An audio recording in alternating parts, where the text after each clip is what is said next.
सचेत नेपालीको सचेत नेपाली जुन हाम्रो पार्टी बन्दैछ, यो पार्टीको अवधारणा हामी घोषणापत्र बनाउने अहिले सिलसिलामा अगाडि बढिरहेका छौँ र आज हामी यो पार्टीको अवधारणा पत्र प्रस्तुत गर्दैछौँ र हामी कस्तो घोषणापत्र बनाउन चाहन्छौँ र यो देशलाई हामी कसरी अगाडि बढाउन चाहन्छौँ, यो अवधारणा आज हामी प्रस्तुत गर्दैछौँ।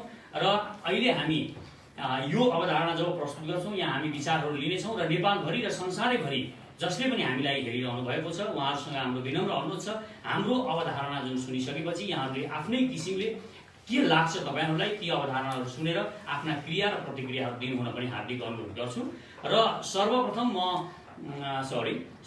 म पूर्वका हाम्रा साथीहरू पवित्रा सङ्गम, गजेन्द्र चौधरी, पारसमणि गेलाल, ज्ञानु विश्वकर्मा, टङ्क प्रसाद निरौला, भक्तबहादुर याक्थुम्बा, रोशन राई, जनक गौतम जो खटिरहनु भएको छ र उहाँहरूले हामीलाई पनि मलाई पनि एकदमै सुरुवाती समयदेखि नै उत्प्रेरित गरिरहनु भएको छ।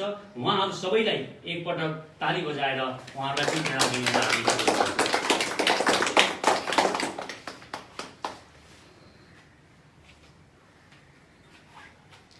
म सचेत नेपाली पार्टीको प्रस्तावना। सडेर मर्ने कि लडेर मर्ने। हामी सचेत नेपालीले नेपालको मात्र होइन विश्वको शासन सत्ता चलाउनको लागि जीवन र जगतलाई सही रूपमा पहिचान गरेर बुझ्न र व्यवहार गर्न, मानव जीवनलाई अझ सहज र सरल बनाउन सकिन्छ भन्ने विश्वासको आधारमा नयाँ वाद र नयाँ दर्शनको विकास गरेका छौँ, जसलाई हामीले सर्वपहिचानवाद र परिष्कृत आधुनिकतावाद नाम दिएका छौँ। के हो सर्वपहिचानवाद र परिष्कृत आधुनिकतावाद? यो विश्वलाई दार्शनिकले एकल काटेर कतै पनि नपुगिने गोलचक्कर जस्तो वाद र दर्शनको व्यूहमा घुमाइदिए, जुन वाद र दर्शनले जति हिँडे पनि कहीँ पुगिँदैन, बढी क्षति र उपलब्धि कम भएको छ। धेरै हिँडेको जस्तो त लाग्छ, तर ध्यानले हेर्दा थाहा हुन्छ जहाँबाट हिँड्न सुरु गरेका थियौँ त्यहीँको त्यहीँ हुने गर्छौँ। हामी पोस्ट मोडर्निजममा अड्क्यौँ।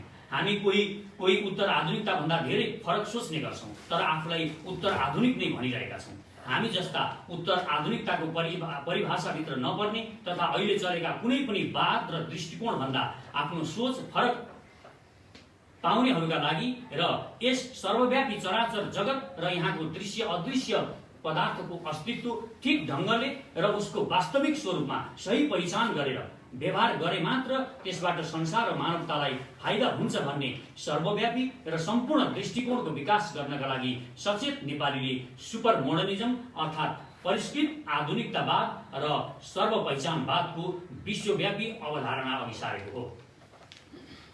अहिले संसारमा जति पनि वाद र दर्शन छन् ती सबै एकल काँटे छन्, जुन माथि पनि भनियो, एकहोरो र आदकल्चा। यस्ता गलतवाद र दर्शनको गोलचक्करमा परेर मानिसले आफ्नै सुरक्षाको लागि परमाणु बम बनायो। तर के परमाणु बमले मानवताको रक्षा गर्छ? के यो परमाणु बम जङ्गलको सिंह र सागरका व्हेलहरू मार्नको लागि बनाएको हो? पक्कै पनि होइन। त्यसो भए कसलाई मार्न बनाएको त? सर्वविदित छ, यो मान्छे नै मार्नको लागि बनाएको। अब मान्छे मार्न बनाएको परमाणु बमले कसरी मानवताको रक्षा हुने भयो त? हुँदैन। तर मान्छे भनिरहेको छ सुरक्षाका लागि बनाइएको हो। यसबाट के स्पष्ट हुन्छ भने मानिसको सोच्ने तरिका र उसले मानेको वाद र दर्शनमा कहीँ न कहीँ गल्ती छ। त्यसैले जीवन र जगतको कल्याणका लागि एकल काँटे होइन, नयाँ एवं अझ परिष्कृत सर्वपहिचानवादी दृष्टिकोण जरुरी छ भन्ने लागेपछि हामीले यो सुपर मोडर्निजम र सर्वपहिचानवादको अवधारणा अघि सारेका हौँ। सुपर मोडर्निजम आधुनिक होइन र उत्तर आधुनिक पनि होइन। यस संसारमा जति पनि वाद अहिले अवस्थित छन् तिनीहरू मुख्यतः तीन लाइनमा अटाउँछन्। एउटाको प्रतिनिधित्व गर्छ निषेध मतमा विश्वास राख्ने द्वन्द्वात्मक भौतिकवादले, अर्थात् यो मार्क्सवाद भनेर हामी बुझ्न सक्छौँ। दोस्रो धार हो स्वभावमा विश्वास राख्ने पुँजीवाद, यसलाई अहिले लोकतन्त्र पनि भन्ने गरिन्छ। र तेस्रो हो परमात्मामा विश्वास राख्ने अध्यात्मवाद, अर्थात् यो परमात्मा मान्नेहरू, भगवानको पूजा गर्नेहरू। संसारका जति पनि शासन छन्, जति पनि वादहरू छन्, अहिले यी तीन वादहरूबाट निर्देशित भएका छन्। हामी भन्छौँ यी तीनै कुरा एउटा मानवमा पाइन्छ। कुनैलाई पनि पुरै अस्वीकार गरेर अघि बढ्न सकिँदैन। त्यसैले यी तीनै अपूर्ण दर्शनका सकारात्मक पक्षलाई जोड्न सक्ने दर्शन हो सर्वपहिचानवाद। अर्थात् यी तीनटा कुराहरू जुन अहिले संसारमा वादहरू छन्, यी तीन वादभित्रका सकारात्मक पक्षहरूलाई हामीले लिएर अंगीकार गर्ने हो भन्ने हाम्रो मान्यता हो। सत्य धेरै हुन्छन् तर अन्तिम सत्य एउटै हुन्छ। विकीर्ण रूपमा रहेका अनेक सत्यका बीचमा एउटा सत्य हुन्छ जुन निर्विकल्प अर्थात् अन्तिम हुन्छ। त्यसलाई हेर्ने दृष्टिकोणमा मात्र पृथकता हुन्छ। यसलाई भूगोल, समय, दिशा, गति र वैचारिक स्थितिले फरक फरक र अनेक रूपमा देखाउँछ। केही उदाहरण हेरौँ। घर बाटोदेखि कतातिर छ, दायाँ या बायाँ? यो प्रश्नको जवाब तुरुन्त दिन सकिँदैन। पुलबाट जंगलतिर जाँदा घर बायाँतिर हुनेछ र जंगलबाट पुलतिर जाँदा घर दायाँतिर हुनेछ। स्पष्ट छ, बाटोमा दायाँ या बायाँ पार्श्वको कुरा गर्दा हामीले दिशालाई नजरअन्दाज नगरौँ। यस्तो गर्नु गलत हुनेछ, किनकि यसैको सापेक्षतामा हामी दायाँ र बायाँ निर्दिष्ट गर्छौँ। जस्तो अब यहाँ हेरौँ, अहिले मैले उहाँ अहिले मेरो बायाँपट्टि हुनुहुन्छ, दुर्गाजी अहिले बायाँपट्टि हुनुहुन्छ। तर सरले अहिले उहाँबाट, राजन सरले हेर्नुभयो भने उहाँ कतापट्टि हुनुहुन्छ? दाहिनेपट्टि हुनुहुन्छ। मेरो देब्रेपट्टि हुनुहुन्छ, उहाँको दाहिनेपट्टि हुनुहुन्छ। र यसले के हुन्छ भने सत्य पनि तपाईँको एङ्गल, ठाउँ, स्थिति अनुसार सत्य फरक फरक देखिन्छ। सत्य एउटै हुन्छ तर हामीले देख्ने चाहिँ फरक फरक हुन्छ। फरक फरक एङ्गलबाट हामी देख्छौँ। कहाँ बसेका छौँ, कुन अवस्थामा हामी छौँ, हाम्रो आसन कुन छ, त्यो आसनले पनि सत्यलाई देख्ने दृष्टिकोण फरक पार्छ भन्ने अर्थमा यसलाई बुझ्न सकिन्छ। नदीको दायाँ किनारको कुरा गर्नु यसकारण सार्थक हुन्छ कि नदीको दिशा पानीको धारले नै निर्धारित गर्छ। यसै गरी गाडीहरू दायाँ चल्छन् भन्दा यसकारणले बेइमानी हुँदैन कि गाडीको गतिले नै सडकको दिशा स्थापित गर्ने गर्छ। तर यो भनाइ ती देशका लागि निरर्थक छ जहाँ गाडी सडकको दायाँ होइन बायाँपट्टि चल्छ। त्यसकारण यो पनि ख्याल गर्नुपर्छ भन्न खोजिएको। यस प्रकार दायाँ र बायाँको अवधारणा सापेक्षित छ। यिनको अर्थ तब निस्कन्छ जब दिशा निर्दिष्ट गरिन्छ। त्यसैले सापेक्षताको परिभाषा दिइन्छ। अहिले दिन हो कि रात हो? अहिले हामी यहाँ बसेका छौँ, अहिले हामी त के भन्छौँ, यो त दिन हो। तर अमेरिकाको मानिसलाई अहिले हामीले फोन गऱ्यौँ भने त उसले रात बनिरहेको हुन्छ न्युयोर्कमा, होइन? त्यसकारण यो पनि एउटा सत्य हेर्ने अर्को एङ्गल, ठाउँ, स्थानले फरक पार्छ। अहिले दिन हो कि रात हो? जवाब यो कुरामा निर्भर गर्छ कि प्रश्न कुन स्थानमा सोधिएको छ। जब न्युयोर्कमा दिन हुन्छ, काठमाडौँमा रात हुन्छ, यसमा कुनै अन्तर्विरोध छैन। कुरा यति नै हो कि दिन र रात सापेक्षित अवधारणाहरू हुन्। यी प्रश्नको जवाब तबसम्म दिन सकिँदैन जबसम्म तपाईँ यो बताउनुहुन्न कि पृथ्वीको कुन स्थानमा कुरा गरिरहनु भएको छ। कुनै पनि सिर्जनाको खास उद्देश्य हुन्छ। हामीले जे कुरा पनि गर्छौँ भने, जे कुरा पनि सिर्जना गर्छौँ भने त्यस एउटा उद्देश्यले गरेको हुन्छ। म आफ्नो लागि लेख्छु भन्ने सोचलाई अथवा म आफ्नो लागि दर्शन बनाउँछु भन्ने सोच हुँदैन। जब दर्शन बन्छ भने त्यो मानवताको लागि बनाउनुपर्छ, लेख्छौँ भने मानवताको लागि लेख्नुपर्छ भन्ने अर्थ। सोचलाई परिष्कृत आधुनिकतावादले मूर्खता ठान्छ। अर्थात् म आफ्नो लागि मात्र गरेको हो, यो मैले जसले भन्छ त्यो मूर्खता हो भन्ने हाम्रो मान्यता छ। कसैले सिर्जना गर्छ भने उसले खास कुरा भन्न खोजेको हुनुपर्छ। अर्थात् कुनै लेखकसँग संसारलाई भन्नका लागि खास कुरा भएपछि मात्र उसले सिर्जना गर्नुपर्छ। राजा महाराजाका कथा लेखेर एक ठाउँमा कतै ज्यामीका प्रसङ्गहरू आएका आधारमा मेरो कृति सबाल्टनको सवाल छ भन्न पाइँदैन। अर्थात् राजा महाराजको हितमा राजनीति गर्ने, उनीहरूका पक्ष पोषण गर्ने, अनि एक ठाउँ एउटा मजदुरलाई गएर एक मुठी चामल दिएर एक बोरा चामल दिएका भरमा म मजदुरहरूको नेता हुँ भन्न पाइँदैन। यो अर्थमा भन्न खोजेको कि तपाईँ कसको लागि काम गर्दै हुनुहुन्छ, तपाईँको दर्शनले कसको लागि मान्यता राखिरहेको छ, कुन दर्शनले तपाईँ हिँडिराख्नु भएको छ, त्यो दर्शनको आधारमा तपाईँ के हो भनेर छुट्याउनुपर्छ भन्ने अर्थमा लिएको।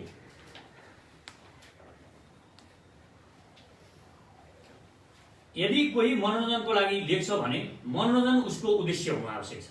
मनोरञ्जनको लागि लेख्ने अनि मैले जनताको लागि लेखेको, मैले यसको लागि लेखेको भन्न पाइँदैन। यो अर्थमा बुझ्नु पर्छ। यदि कुनै सिर्जनामा लेखकले जति कथा उपकथा बुन्छ त्यसको एउटै उद्देश्य मूल विचारलाई पुष्टि गर्नको लागि हुनुपर्छ, पोषण गर्नको लागि हुनुपर्छ। अर्थात् लेखकले कुनै कुरा बुझ्न पाठकको जिम्मा लाउने नभएर उद्देश्यमा स्पष्ट भएर आफ्नो कुरा भनेको हुनुपर्छ। सर्जक दिग्भ्रमित भएको हुनुहुँदैन।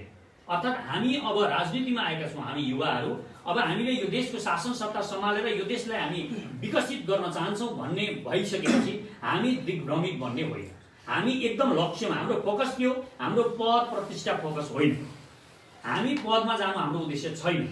हाम्रो उद्देश्य के छ? यो देशलाई अरू देशको, जुन अरू देशको हामी कथाहरू भन्छौँ, विकासका कथाहरू, त्यो देशको दाँजोमा पुर्याउनको लागि हामी हाम्रो क्षेत्रबाट जहाँबाट सक्छौँ किनभने हरेक क्षेत्रको मूल्य हुन्छ, त्यो क्षेत्रबाट हामी यो देशको लागि कन्ट्रिब्युसन गर्न तयार हुनुपर्छ भन्न खोजिएको।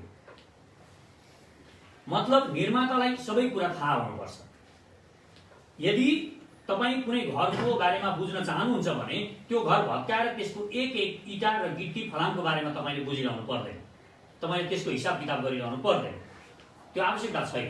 त्यो घरको निर्माता इन्जिनियरलाई सोध्नुभयो भने तपाईलाई उहाँले सबै रेकर्ड हुन्छ, उहाँले बताइदिनुहुन्छ। अर्थात् हाम्रो यहाँ चेत सर हुनुहुन्छ, चेत सरले एउटा पुल बनाउनु भयो, मानौँ उहाँको अवधारणामा पुल बन्यो भने हामीले, अथवा यो घरै भनौँ, यो घर चेत सरले बनाउनु भयो, यो घर बनाइसक्नु भयो, यो घर बनाइसकेपछि अब यो घरको बारेमा बुझ्नु पर्यो भने लु अब भत्काएर बुझ्नुपर्छ है भन्नु पर्दैन, यो भत्काउनु पर्दैन।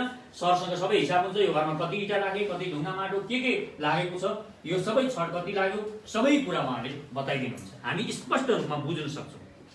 जसरी हामीले हिसाब किताब एक एक पछि कोट्याएर बुझ्छौँ त्यसरी नै बुझ्न सकिन्छ। त्यसकारण विशेषज्ञलाई विश्वास गर्नुपर्छ। विशेषज्ञलाई विश्वास गर्ने भनेको हामी युवा शक्तिले यो देशको शासन सत्ता सञ्चालन गर्नुपर्छ भनिरहँदाखेरि हामीले विशेषज्ञताको ज्ञान हामीले त्यो लिएर अगाडि बढ्नुपर्छ भन्ने अर्थमा हो। कुनै पनि वादको आलोचना त्यही व्यक्तिले मात्र गर्न सक्छ र गर्नुपर्छ जो सर्जकै मानसिक अवस्थामा हुन्छ, त्यो स्तरमा पुगेको हुनुपर्छ। कुनै वादको उद्देश्य नबुझी आलोचना गर्ने आलोचकलाई यस सिद्धान्तले अर्काको वैभवशाली घरमा छिरेर डकैत गर्ने डाकाको संज्ञा दिन्छ। अर्थात् के हो भने हामी अहिले जुन वादको बारेमा कुरा गरिरहेका छौँ, यहाँका विद्वानहरूले यो वाद पढेका छैनन्, किनभने उनीहरूले त्यही वाद पढेका छन् जुन किताबमा लेखिएको छ, त्यही फोटोकपी मात्र उनीहरू भन्न सक्छन्। यो उनीहरूलाई थाहा छैन र यसको बारेमा उनीहरूले तपाईँहरूको बिचमा भोलि यस्ता आगोदारी कुरा भनेर भन्न सक्छन्, किनभने उनीहरूलाई यो पढेकै छैन। उनीहरूले त्यही फोटोकपी पढेका छन्, विश्वविद्यालयमा आजसम्म जे पढे त्यो मात्र ज्ञान छ उनीहरूलाई, नयाँ कुराको ज्ञान छैन। त्यसकारण यो नयाँ कुरा हो उनीहरूलाई, यो उनीहरूबाट तपाईँहरूले बुझ्ने होइन, उनीहरूलाई सोध्न जाने होइन, तपाईँहरूले उनीहरूलाई बुझाउनुपर्छ। तपाईँले भनेको हाम्रो वाद यो हो भनेर उनीहरूले बुझेपछि उनीहरू त्यो स्तरमा, हाम्रो स्तरमा उनीहरू पुगेपछि मात्र उनीहरूलाई अधिकार छ यो हाम्रो यो वादको बारेमा, हाम्रो यो विषयमा बोल्ने। नभए त उनीहरूलाई थाहा छैन, यो विषयमा ज्ञानै छैन। उनीहरू बोल्न थाले भने यो डकैत गरेको हुन्छ भन्ने अर्थमा भन्न खोजेको। यस सिद्धान्तले मानिसलाई सर्वश्रेष्ठ प्राणी भनेर मान्ने कुरा स्वीकार त गर्छ, तर मानिसको यो श्रेष्ठता अस्तित्वमा भएका अरू प्राणीको लागि कुनै कामको छैन। यो बुझ्नुहोस् है, यो अलिक गहिरो कुरा छ भन्ने कुरा सर्वपहिचानवादी दर्शनले मान्दैन। भन्नुको मतलब मान्छ, के मान्छ भने अहिले हामीले जुन मानवताले सभ्यता विकास गर्यौँ, यसले जङ्गलको बाघलाई के फाइदा भयो, जङ्गलको बाँदरलाई के फाइदा भयो, केही फाइदा भएको छ? हामी त्यहाँ गएर घर बनाएर बसिदिन्छौँ जङ्गलमा गएर उल्टै, अनि त्यहाँ अलिकति मकै रोप्छौँ अनि बाँदरले मेरो मकै बिगाएर भनेर उल्टै बाँदर लखेर्छौँ। हाम्रो सभ्यता, हाम्रो संस्कार, हाम्रो बौद्धिकताले अरू प्राणीहरूलाई घाटा भएको छ, केही फाइदा भएको छैन। यो अर्थमा हामी यसरी अलिक सूक्ष्म रूपमा, यो अलिक संवेदनशील विषय हो। त्यसकारण हामी सर्वपहिचानवादी भएको कारणले हामी परमात्मादेखि गणौलासम्मको अधिकारको बारेमा र त्यसलाई पनि चिन्नुपर्छ र चिनेर तिनीहरूलाई व्यवहार गर्नुपर्छ भन्ने हामी भएको कारणले यो कुरा हामीले बुझाउनु पर्यो कि हाम्रो सभ्यता, हामी जुन अहङ्कार गर्छौँ, यो के भनेर अहङ्कार गर्छौँ, मानव भनेको सर्वश्रेष्ठ प्राणी हो, मानव सर्वश्रेष्ठ प्राणी हो भनेर हामीलाई कुनै गधाले भनेको हो, गधाले विश्वास गर्छ हामीले सर्वश्रेष्ठ प्राणी हो भनेर। एउटा गधालाई हामी बोल्न सक्ने बनाऊ, गधालाई सोधौँ मान्छे सर्वश्रेष्ठ प्राणी हो भनेर भनौँ, गधाले होइन गधा हो सर्वश्रेष्ठ प्राणी भन्छ। यो सो घोषणा हो, मानव जातिको अहङ्कार हो। म यो के भन्न खोजेको भने मानिस सर्वश्रेष्ठ प्राणी हो भनेर अहिले मैले भन्नु भनेको म संसारको सर्वश्रेष्ठ हुँ भनेको। किनभने मान्छेले के गर्छ भने, मान्छेको स्वभाव कस्तो हुन्छ भने मान्छेले म भन्दाखेरि त मान्छेले अलिकति थाहा पाउँछ भनेर उसले हामी जोड्छ। पहिले हामी भन्छ, हामी मानौँ भन्नु भनेको उसले म मानौँ भनिरहेको हुन्छ क्या, उसले भित्रभित्र उसको अवचेतनमा त्यो हुन्छ। त्यस कारण हामीले मानव जातिले, कोही मानवले पहिलोपटक जसले सर्वश्रेष्ठ प्राणी हो मानव भनेर लेख्यो, त्यसले के भनेको भने म सर्वश्रेष्ठ प्राणी हो भनेको। यो कुरामा ख्याल गरौँ। हो, हामी मानौँ, यसमा मान्ने कुरामा कुनै विवाद छैन, यो मानौँ, तर अरू प्राणीलाई बोल्न सक्ने बनाउने हो, त्यो चेतना दिन सक्ने हो भने अरूले मान्दैन। यसरी हामीले बुझौँ, अलिक गहिरो रूपमा बुझौँ भन्न खोजेको। सर्वश्रेष्ठ भन्नु मानवको सो घोषणा सिवाय केही होइन। अहिले मैले भनेकै कुरा म यहाँ फेरि दोहोऱ्याउँदैछु। कुनै बाँदर या कागलाई गएर सोध्ने हो भने उसले मान्छेलाई नभएर आफूलाई सर्वश्रेष्ठ मान्छ। यो सब मान्छेको अहङ्कार हो, बरु मानिसको श्रेष्ठताले अन्य प्राणीको स्वतन्त्रता खोसिएको छ भन्ने यस सिद्धान्तको मान्यता छ। मानिसले गरेका सारा विकास, उसले बसाएको सभ्यता अरू प्राणी र पंक्षीका लागि विनाशकारी र घातक छ। यो विश्वव्यापी दृष्टिकोण भएकोले यो भन्नु परेको। मानव, जनावर, पंक्षी, वनस्पति लगायत सम्पूर्ण सजीव वस्तुका लागि सर्वाधिक प्रिय वस्तु हो स्वतन्त्रता। परिष्कृत आधुनिकता र सर्वपहिचानवादले सम्पूर्ण सजीव वस्तुको पूर्ण स्वतन्त्रताको वकालत गर्छ। तर पूर्ण स्वतन्त्रता भन्ने कुरा शब्दजाल मात्र हो, यो बुझ्न जरुरी छ है। फेरि अहिले हामी के मान्छे, हामी यहाँ नेपालमा स्वतन्त्र छौँ, पूर्ण स्वतन्त्र छौँ। हामीले नियम तोके बाटोमा हिँड्ने बेलामा तपाईँ जहाँसुकै हिँड्नुहुन्छ, जहाँसुकै हिँड्न पाउनुहुन्छ, गाडी कुदाउन पाउनुहुन्छ, पाउनुहुन्न। किनभने तपाईँ अर्कैले नियम तोड्यो भने ठक्कर लाग्छ, एक्सिडेन्ट हुन्छ। त्यसैले हामीले त्यहाँ नियम पालना गर्नुपर्छ। नियम पालना गर्ने बित्तिकै स्वतन्त्रता रहँदैन, तर नियम पालना गर्नुपर्छ। अब अर्को स्वतन्त्र छु भन्ने बित्तिकै अहिले हामी बुरुक्क उफ्रेर अन्तरिक्षमा जान सक्छौँ? सक्दैन, यो क्षमता हामीसँग छैन। त्यसकारण मानव पूर्ण स्वतन्त्र छैन। पूर्ण स्वतन्त्र मान्छे र कुनै पनि चिज पूर्ण स्वतन्त्र कदाचित पनि हुन सक्दैन, यो असम्भव छ, यो शब्दजाल हो। तथापि हामी पूर्ण स्वतन्त्रताको वकालत चाहिँ गर्छौँ। हुनुपर्छ है, यो सकेसम्म चाहिँ हुनुपर्छ भन्नेमा मान्छौँ।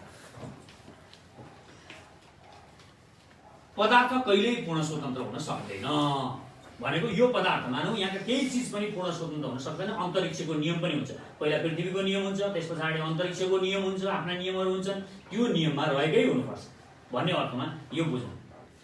परिष्कृत आधुनिकतावादको मान्यता छ सबै कुरा अस्तित्वमा पहिलेदेखि नै अवस्थित छ, विचारहरू पहिलेदेखि नै छन्, हामीले त्यसलाई आविष्कृत मात्र गर्ने हो र त्यस विचारमा काम गर्ने हो। एउटै विचार धेरै जनलाई एकैसाथ आउन सक्छ, तर जुन विचारमा जसले पहिला काम गर्छ त्यसमा उसको अधिकार हुन्छ। यो पनि बुझियो जस्तो लाग्छ मलाई।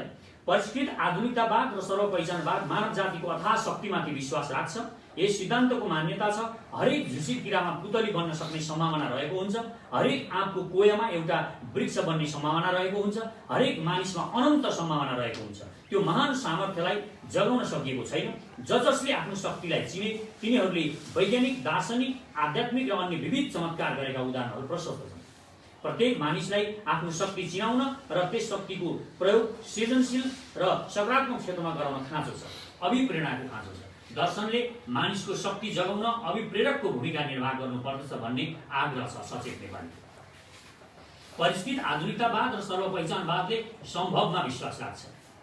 मानिसले जे परिकल्पना गर्छ त्यसलाई सम्भव तुल्याउन सक्छ, मान्छेले गर्न सक्छ भन्ने अर्थमा। अर्थात् मानिसले असम्भव परिकल्पना नै गर्दैन। तपाईले जे परिकल्पना गर्न सक्नुहुन्छ त्यो एक दिन सम्भव हुन्छ भन्ने अर्थमा। अहिले मानिसले जे कल्पना गर्न सकेको छैन त्यो पनि कुनै दिन मानिसले गर्नेछ भन्ने यस सिद्धान्तको मान्यता रहेको छ। मानवका लागि असम्भव भन्ने केही छैन भन्ने यो सिद्धान्त मान्छ। यसले कल्पनाशीलतामा जोड दिन्छ र भन्छ मानिसले जे विचार गर्न सक्छ त्यो गर्न पनि सक्छ, किनकि विचार नै मानव निर्मित शक्तिको पहिलो स्रोत हो। विचार र पदार्थको योगबाट शक्तिको आविष्कार हुन्छ। सफल र सार्थक जीवन बाँच्नका लागि प्रत्येक मानिसले लक्ष्य निर्धारण गर्नु आवश्यक छ। लक्ष्यविहीन बाँच्नु भनेको मर्नु बराबर हो। त्यस्तो बचाइको कुनै औचित्य छैन। मानिस यस धरा पृथ्वी है, यस पृथ्वीमा खास परिणाम दिनको लागि जन्मेको हुन्छ। उसले यसका लागि हर वखत प्रयत्न गरेको हुनुपर्छ र प्रत्येक मानिसले त्यो बेला ठिक ढङ्गले गर्न सक्छ जब उसले कुनै पनि कुरालाई ठिक ढङ्गले पहिचान गर्न सक्छ। यसका लागि हामीले बारम्बार सर्वपहिचानको कुरा गरेका हौँ, अर्थात् सबै कुरालाई चिनेर व्यवहार गरौँ। सृजनाले प्रत्येक मानिसलाई सार्थक सृजनशील लक्ष्य निर्धारण गर्न अभिप्रेरित गर्नुपर्छ। निराशा, घृणा, अपमान फैलाउने किसिमको सृजनाको साथै पलायनवादलाई यसले पूर्ण रूपमा खारेज गर्छ। सर्वपहिचानको परिष्कृत आधुनिकताले हरेक मान्छेको मूल्य बराबर तोकेको छ। एउटा राजाको मूल्य 2 रुपियाँ हो भने खलखली पसिना काटेर खेतमा काम गरिरहेको मानिसको मूल्य पनि 2 रुपियाँ मात्र हो। अर्थात् सबै मानवको मान बराबर हुन्छ। त्यसैले कोही पनि सर्वपहिचानवादीले प्रधानमन्त्रीको अगाडि जति टाउको झुकाउँछ उसले एक मजदुरको अगाडि पनि त्यति नै टाउको झुकाउनेछ। अर्थात् सम्मान बराबर गर्नुपर्नेछ। के हरेक भनाइको अर्थ हुन्छ? स्पष्ट छ, हुँदैन। यहाँसम्म कि यदि पूर्णतया सार्थक शब्द लिउँ, त्यसलाई पूर्णतया व्याकरण सङ्गत रूपमा मिलाउँ, तब पनि सम्भव छ कुनै अर्थ ननिस्कियोस्। अर्थहीन शब्दहरू, वाक्यहरू पनि हुन्छन्। उदाहरणार्थ, यो पानी त्रिभुजाकार छ, मैले भने यो कथनको अर्थ निकाल्न कठिन छ। सबै निरर्थकताहरू यति स्पष्ट हुँदैन। पहिलो दृष्टिमा पूर्ण रूपमा अर्थवान प्रतीत भएका भनाइ पनि विश्लेषणपछि निरर्थक सिद्ध हुन सक्छन्। यस्तो निरर्थक सृजनाको घोर विरोध गर्नुपर्छ। सर्वपहिचान र परिष्कृत आधुनिकतावादले यस्ता निरर्थक कुरा गर्ने र गोलमटोल कुरा गर्नेहरूको विरोध गर्छ। हाम्रा कुराहरू एकदम सिधा हुनुपर्छ, स्पष्ट बुझिने खालले हामीले कुरा राख्नुपर्छ। कुनै पनि कर्म सर्वसाधारण जनताका लागि हो। अतः जुनसुकै वर्गका मानिस समक्ष सहज र सरल रूपमा सम्प्रेष्य हुन सक्ने भाषा प्रयोग गरेर जनतालाई कुरा बुझाउनु पर्दछ। बोलीमा अस्पष्ट, दुर्बोध्य, पाण्डित्यपूर्ण र क्लिष्ट भाषाको प्रयोग गरी साहित्यलाई र जनतामा भ्रम छर्नु हुँदैन। यो यसो गर्नु भनेको यो हाम्रो सर्वपहिचानवादले घोर विरोध गर्छ। यस अवधारणाले कुनै वर्गको वकालत गर्छ, जातिको वकालत गर्छ, भाषाभाषीको वकालत गर्छ, राष्ट्रियताको वकालत गर्छ, तर यसले मानव जातिको मात्र पनि वकालत गर्दैन। बरु गर्छ मानव लगायत पृथ्वीका प्रत्येक प्राणीको स्वतन्त्रताको वकालत गर्छ। यसले पूर्ण स्वतन्त्रताको वकालत गर्छ, टोटल फ्रिडमको। तर यसले टोटल फ्रिडमका लागि पदार्थविहीनताको परिकल्पना गर्छ। अर्थात् टोटल फ्रिडम भनेको चाहिँ पदार्थ विहीन सम्भव छैन, पदार्थविहीनतामा मात्र सम्भव छ भन्ने अर्थमा। यो अलि आध्यात्मिक दृष्टिकोणबाट यसलाई बुझ्नुपर्ने हुन्छ। अब हामी के यहाँ मैले यो किन पनि भन्न खोजेको छु भने हामी भौतिकवादी धारणा पनि राख्छौँ, हामी स्वभावको पुँजीवादी लोकतान्त्रिक धारणा पनि राख्छौँ र हामीसँग यो किसिमको धारणा पनि छ। यी सबै तिनटै कुरा हामीसँग भएको, एउटा मानवमा यी तिनटै कुरा भएको कारणले यी तिनटै कुराको हामीले व्याख्या गर्नुपर्छ भन्ने अर्थ। सुपर मोडर्नको अवधारणामा पर्नको लागि कुनै सृजनामा यथार्थ भूमिबाट माथि उठ्दै चरम कल्पना गरिएको हुन आवश्यक छ। जे छ त्यसको बारेमा मात्र लेखिएको नभएर जे छैन त्यो किन छैन, कुनै कुरा छैन भने किन छैन, भएको कुरा मात्र खोज्ने होइन हामी। विकास छैन किन छैन विकास, यो प्रश्न गर्ने हामी।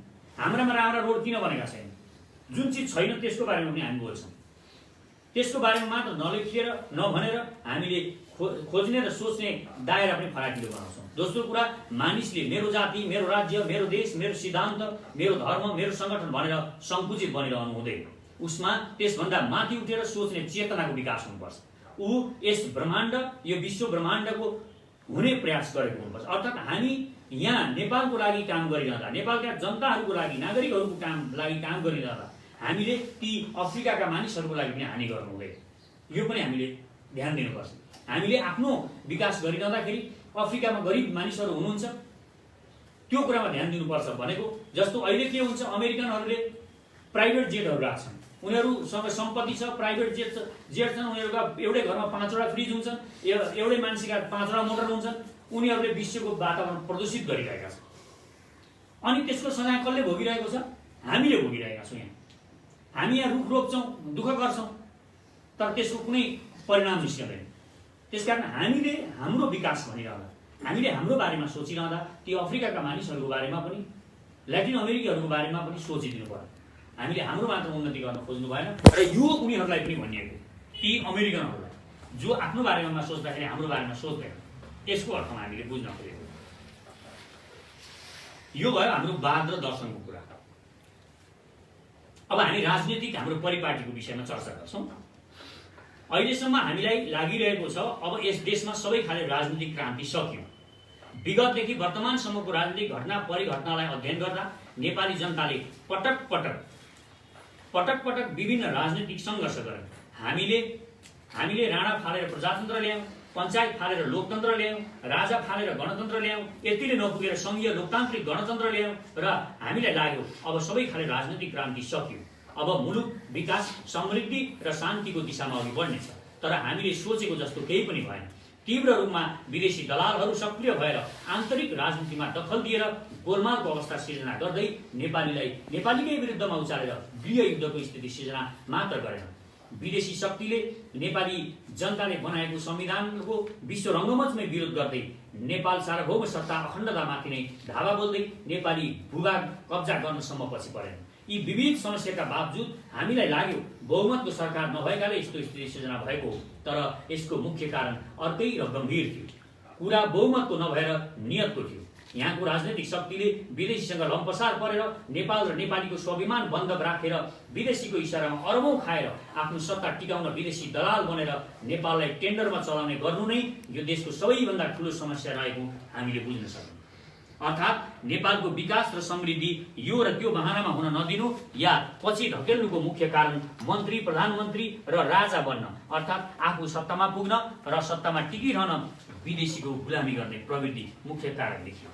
अनि त्यही विदेशी शक्तिको आडमा चरम भ्रष्टाचार गरेर अकुत सम्पत्ति देश र विदेशमा थुपारेर विकास कार्य सधैँ अपुरो र अधुरो छोड्ने प्रवृत्ति हामी नेपालीको प्रमुख शत्रु हो। र अबको लडाईँ यिनै भ्रष्ट विदेशी दलालका विरुद्धमा हो। शक्तिको स्रोतको बारेमा अज्ञानता र महान नेपाली जनताले प्रदान गरेको शक्तिको पहिचान गर्न नसकेर विदेशी शक्तिले मलाई सत्ता र शक्ति प्रदान गरेको हो भन्ने लम्पसारवादी दलाली प्रवृत्ति र भ्रमात्मक बुझाइ हाम्रो देशका नेता, ब्युरोक्र्याट्स, मिडियाकर्मी, बौद्धिक वर्गमा रहनु सबैभन्दा ठुलो दुर्भाग्य र प्रगतिको बाधक रहेको हामी सचेत नेपालीको निर्गोर हो। यस्तो भ्रमपूर्ण बुझाइको कारण दक्षिणको छिमेकी राष्ट्रबिना नेपाल र नेपालीको कुनै प्रकारको प्रगति हुन सक्दैन भन्दै सम्पूर्ण रूपमा नेपाललाई भारत निर्भर बनाइएको र उत्तरतिरबाट आउने सबै खाले सम्भावना रोकिनु अर्को महारोग बनेको छ। यस्तो लम्पसारवादी सोच सबै खाले तह र तबकामा व्याप्त रहेको देखिन्छ र अबको क्रान्ति भनेको यिनै विदेशी दलालका विरुद्धमा गर्न बाँकी रहेको हाम्रो निर्क्योल बनेको र यसका लागि युवा शक्ति जाग्नुपर्छ भन्ने हाम्रो बुझाइ हो। यी दलालहरूले अहिलेसम्म युवा शक्तिलाई यो र त्यो बहानामा राजनीतिबाट अलग थलग गर्न सफल भएका छन्। यो देशको सुविधाभोगी वर्ग बाहेक कोही पनि जनता अहिले खुसी छैन। जनताका रगत पसिना चुसेर यो देशका नेता र कर्मचारी मोज उडाइरहेका छन्। यिनीहरूको एउटै ध्याउन मात्र देखिन्छ, देश कसरी लुट्ने। देश लुट्ने मात्र होइन, नागरिकता बेचेर विदेशीलाई नागरिक बनाएर यहाँको भूमिपुत्र वंशजलाई नै अल्पमतमा पारिसकेका छन् भने हुँदाहुँदै अब त इन्डियन सैनिक आएर यो मातृभूमिमा बुट बजारिरहेका छन्। भन्न सकिँदैन कुन बेला यी दलाल लेन्डुपे देशद्रोही नेताले देशघाती सम्झौता गरेर काठमाडौँमा विदेशी सेना भित्र्याउने। आज हामी आफ्नै आँखाले आफ्नै नेपाल आमाको बलात्कार भएको ठुलो हेर्न अभिशप्त छौँ। आज हामी आफ्नो मातृभूमि मिचिएको, कब्जा भएको, विदेशी सेनाले बुट बजारेको रगतका आँसु पिउँदै हेर्न अभिशप्त छौँ। छातीमा औडा छ, छातीमा दुःख र पीडा छ। स्वदेशी चण्डाल विदेशी दलालहरू मातृभूमि लुटिरहेका छन्, तर हामी केही गर्न सकिरहेका छैनौँ किनकि हामी एकीकृत छैनौँ। हामी सङ्गठित नहुनुको परिणाम हो यो सब। हाम्रो एक भोटको भरमा यिनीहरू सत्ता पाउँछन्, शक्ति पाउँछन्, विलासी गाडी पाउँछन्, मन्त्री, मुख्यमन्त्री र प्रधानमन्त्रीको कुर्सी पाउँछन्, सांसद, अध्यक्ष, उपाध्यक्षको कुर्सी पाउँछन्, यत्रो सम्मान, प्रतिष्ठा र वैभव पाउँछन्। तर यी निकम्माहरू त्यो सुविधा उल्टै हामी जनतालाई लुट्नको लागि प्रयोग गर्छन्। तर हामी नेपाली नागरिक हाम्रै भोटले शक्ति प्राप्त गरेर राक्षस बनेका यी प्रेतात्मालाई सडकमा ल्याएर नाङ्गेछार पार्न पनि सक्दैन। आखिर हामी किन यति लाचार भयौँ? के कुराले रोकेको छ हामीलाई? यी बदमासहरूलाई सडकमा ल्याएर पहा पछाडे जस्तो पछार्न किन सक्दैनौँ हामी? किन? आखिर किन? यो प्रश्न म आम नेपाली नागरिकहरूलाई गरिरहेको छु। हामी यसरी कमजोर बन्नुको एउटै कारण छ, हामी भित्रको डर। हामीलाई विप्लवको हतियार, प्रचण्डको हैसियत, केपीको हरिङ्गाल, काङ्ग्रेसका भतुवाहरूसँग डर लाग्ने गर्छ। हामी डराएर बस्न अभिशप्त छौँ। यो देश दुर्गन्धित मात्र, यसरी हामी डराएर बसिरह्यौँ भने यो देश दुर्गन्धित मात्र होइन, हामी कुनै पनि बेला गुलाम बन्नेछौँ। र अहिले नै पनि हामी वास्तवमा पूर्ण रूपमा स्वाधीन छैनौँ। हामीलाई वास्तवमा अर्ध गुलाम नै छौँ अहिले पनि। अब तपाईँ सडेर मर्न चाहनुहुन्छ या लडेर, त्यो तपाईँको जिम्मा। मर्नु त जसरी पनि छ। यदि यो देश आफ्नै हातले बनाएर सजाएर मर्न चाहने हो भने अब हामी एकजुट हुनुको विकल्प छैन। यो देश बनाउने हो भने अब काङ्ग्रेस, कम्युनिस्ट, क्षेत्रीयतावादी र राजावादीबाट मुक्त नेपाल बनाउनुपर्छ। अर्थात् यिनीहरूको चङ्गुलबाट देशलाई मुक्त गराउन युवा शक्ति राजनीतिमा आउनु नै पर्छ। हामी कहिल्यै दास भएनौँ, तर हामी दासत्व भोगिरहेका छौँ। त्यसैले अबको लडाईँ वास्तविक स्वतन्त्रताको लडाईँ पनि हो। यसका लागि अब हामी विचारको मिसाइल हान्दै अघि बढ्नुपर्छ। हामी, यसको मतलब के हो भने हामी हतियारको लडाईँ होइन, विचारको लडाईँ गरेर यिनीहरूलाई जित्ने भन्ने अर्थमा हो। अब हामी सचेत नेपाली यो देशलाई भ्रष्ट, लुटेरा र देशद्रोही लेन्डुपेबाट मुक्त गराउँछौँ। अब हामी यो देशलाई पञ्चे, मण्डले, राजावादी, काङ्ग्रेस र कम्युनिस्टबाट मुक्त गराउन आएका हौँ। हामी यी नेताहरूले भन्दा 7 गुणा बढी भ्रष्टाचारी, देशद्रोही कर्मचारी जो बिना घुस सिनको भाँच्दैनन्, ती पापी र अपराधीबाट यो देशलाई मुक्त गराउन आएका हौँ। र अनि विभिन्न विदेशी आइएनजिओले चारो छरेको भरमा सडकमा मोज मस्तीका लागि, क्षणिक मनोरञ्जनका लागि उफ्रेर मुर्दाबाद र जिन्दाबादको नारा लगाउने अभियानकर्मी र सत्ताधारीको गोडा धुन व्यस्त नागरिक समाजबाट यो देशलाई मुक्त गराउन आएका हौँ। वास्तवमा हामी अहिले देशलाई जसरी नर्कमा परिणत गरिएको छ त्यसलाई गर्ल्याममा पल्टाएर यो देशलाई वास्तवमा अब युवा शक्तिको आधारमा हामी यसलाई स्वर्ग बनाउनको लागि आएका हौँ। यसको वास्तविक स्वरूपमा लानको लागि आएका हौँ। अब हामी विकृतिको प्रतिरूप रावणको टाउकाको कपाल काटेर वाउ क्या परिवर्तन भयो भनेर रमाउँदैनौँ। हामी कि त रावणको टाउको नै काट्छौँ कि त उसको नाभिस्थानमा हानेर त्यसलाई गर्लामा ढाल्छौँ। हामी सचेत नेपाली हौँ, त्यसैले अब कुनै पनि प्रकारको भ्रम र ढिलासुस्तीलाई खारेज गर्छौँ। अब हामी झुकिन्न। हामीले ज्ञानेन्द्रको राजागिरी पनि देख्यौँ, हामीले विद्या भण्डारी र रामवरण यादवको राष्ट्रपतिगिरी पनि देख्यौँ, र हामीले विभिन्न पार्टीका मुखियाको प्रधानमन्त्रीगिरी पनि देख्यौँ। र अब हामीले बुझेको सत्य के हो भने कसैले मन्त्री प्रधानमन्त्री र राजा बनाएर कसैलाई मन्त्री प्रधानमन्त्री र राजा बनाएर यो देशमा विकास र समृद्धि आउँदैन। किनकि यिनीहरूले सिस्टम यसरी मिलाएका छन् कि त्यो सिस्टम जुन उनीहरूले विदेशीको दलाली गरेको भरमा, विदेशीको पाउमा नाक रगडेको भरमा जनतालाई झुक्क्याएर सत्तासीन हुने गरी देश लुट्ने प्रपञ्च मिलाएका छन्। यो तोड्नको लागि पनि हामी युवालाई शक्ति प्रदान गर्न चाहन्छौँ। त्यसका लागि हामी स्पष्ट अवधारणा लिएर आएका छौँ। नागरिकको आत्मविश्वास र देशको स्वाभिमान बढाउन 3 कुरा आवश्यकता पर्छ। शिक्षा, आर्थिक उन्नति र शक्तिको आवश्यकता पर्छ। यानि कि कुनै पनि मानिसको पनि विकासको लागि हामीलाई के कुरा चाहिन्छ भने शिक्षा, आर्थिक र शक्ति, हामी यी 3टा कुरा हुनुपर्छ। तपाईसँग पैसा छैन भने पनि तपाईँलाई अरूले नचाउन सक्छ, तपाईसँग शक्ति छैन जतिसुकै पैसा छ भने पनि तपाईँलाई अर्काले खेलाउन सक्छ, र शिक्षा छैन भने तपाईसँग 2टा कुरा भएर पनि हुँदैन। यी 3टै कुरा हामीले स्वाभिमान र आत्मविश्वास बढाउनको लागि यी 3नै कुरा हामीलाई आवश्यकता पर्छ। नागरिकको आत्मविश्वास र देशको स्वाभिमान बढाउन तात्कालिक पहिलो प्राथमिकता हामी केलाई दिन्छौँ भन्ने कुरा छ। तात्कालिक रूपमा नेपालको सेनालाई शक्तिशाली बनाउन हाम्रो मुख्य ध्येय रहेको छ। नेपालको सेनालाई सर्वशक्तिमान बनाउन सबै खाले अत्याधुनिक हतियार उपलब्ध गराउनुका साथै 2 विशाल छिमेकी 1.5 अरब र 1.25 अरब जनसङ्ख्या भएको देशको बीचमा भएको यथार्थलाई मध्यनजर राख्दै उनीहरूबाट सुरक्षित रहनका लागि र विश्वमा नेपालको अस्तित्व र स्वाभिमान उच्च राख्न नेपालको सेनालाई सर्वशक्तिमान बनाउँदै नेपाललाई परमाणु शक्ति राष्ट्रमा परिणत गर्ने हाम्रो लक्ष्य रहेको छ। नेपाली सेना एकातिर लगभग 1.5 अरबको जनसङ्ख्या र अर्कोतिर 1.25 अरब जनसङ्ख्या भएका विशाल देशको बीचमा अवस्थित नेपालको सुरक्षामा हरदम खतरा छ। हर वखत हाम्रो सुरक्षा खतरामा छ। यहाँका मानिसहरू ठिक उल्टो भन्ने गर्छन्, हामीलाई कुनै खतरा छैन भन्छन्। तपाईँ हामीले ठिक उल्टो भन्ने हो, हामीलाई हरदम खतरा छ। यसका लागि नेपालले आफ्नो शक्ति बढाएर यी 2 शक्तिको स्तरमा नेपाललाई शक्तिशाली बनाउनु अति आवश्यक छ।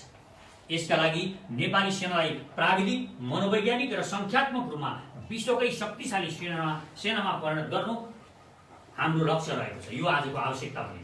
यसका लागि नेपालमा 4 प्रकारका सेना बनाइन्छ: जल सेना, वायु सेना, थल सेना र नवनिर्माण विकास सेना, नवनिर्माण सेना। 3 सेनाको बारेमा स्पष्टै बुझिने भएको कारणले मैले नवनिर्माण सेना के हो यसको बारेमा मात्र अलिकता बताउन गइरहेको छु। विकास कार्य विदेशी दलाल, ठेकेदार र यहाँका दलाल नेता कर्मचारीले कमिसनको चक्करमा परेर झुलाएर विकास नै अवरुद्ध गरिरहेका छन्। कुनै पनि विकास कार्य हेर्नुहोस् तपाईँ 20 वर्ष 25 वर्षमा पनि पुरा भइरहेका छन्। यिनीहरू बारम्बार त्यो विकास कार्यबाट हरेक मन्त्री प्रधानमन्त्री चेन्ज हुँदाखेरि त्यहाँबाट यिनीहरू कमिसन खानको लागि त्यसलाई लड्काइरहन्छन्। यो हामीले देखेका छौँ। जस्तो मेलाम्ची हेर्नु, मेलाम्ची 5 वर्ष योजना थियो तर 25 वर्ष भइसक्यो जस्ताको तस्तै छ। अरू पनि यस्ता जति पनि आयोजना छन् त्यही किसिमको छ। विकास नै अवरुद्ध भएका कारण अब कुनै पनि ठुला र राष्ट्रिय गौरवका आयोजनाको निर्माण स्वयं सरकारको नवनिर्माण सेनाले गर्नुपर्नेछ। हामीले सरकार बनाइसकेपछि हाम्रो लक्ष्य छ हामी युवा शक्तिको हामी सरकार बनाउँछौँ, युवाले सरकार बनाउने, र हामीले सरकार बनाएपछि हामी राष्ट्रिय गौरवका र ठुला आयोजनाहरू कुनै पनि दलाललाई ठेक्का दिँदैन। त्यो सरकारले नै गर्छ र सरकारले आफैले परिचालन गर्छ। नवनिर्माण सेनालाई परिचालन गर्छ, आफ्नै किसिमको साधन स्रोत निर्माण गर्छ र बनाउन थाल्छ। नवनिर्माण सेनाले देशका राष्ट्रिय गौरवका आयोजना र ठुला ठुला परियोजना निर्माण गर्ने, यसरी हजारौं नवनिर्माण सेना खटिएमा देशभक्त नेपालीहरूले कुनै पनि योजना 10 वर्ष भनिएको छ भने त्यो हामीले 1 वर्षमा 1.5 वर्षमा पुरा गर्न सक्ने रहेछ। यो लक्ष्य हामीले लिएका छौँ। नेपाली जनतामा आत्मविश्वास भर्न र गुमेको भूमि फिर्ता दिन मात्र होइन, नेपाली जनतालाई विदेशीसँग खुट्टा ढकमाई आँखामा आँखा जुलाएर वार्ता गर्न सक्ने पार्न, नेताहरूलाई विश्व रङ्गमञ्चमा नेपालको हितमा अडान लिन सक्ने बनाउनका लागि पनि नेपाली सेनालाई शक्तिशाली बनाउन आजको नेपालको आवश्यकता हो। यही कारण नेपाली सेनालाई विश्वकै शक्तिशाली सेना बनाइनेछ। यसका लागि शक्तिशाली र अत्याधुनिक हतियारबाट नेपाली सेनालाई सुसज्जित बनाइनेछ।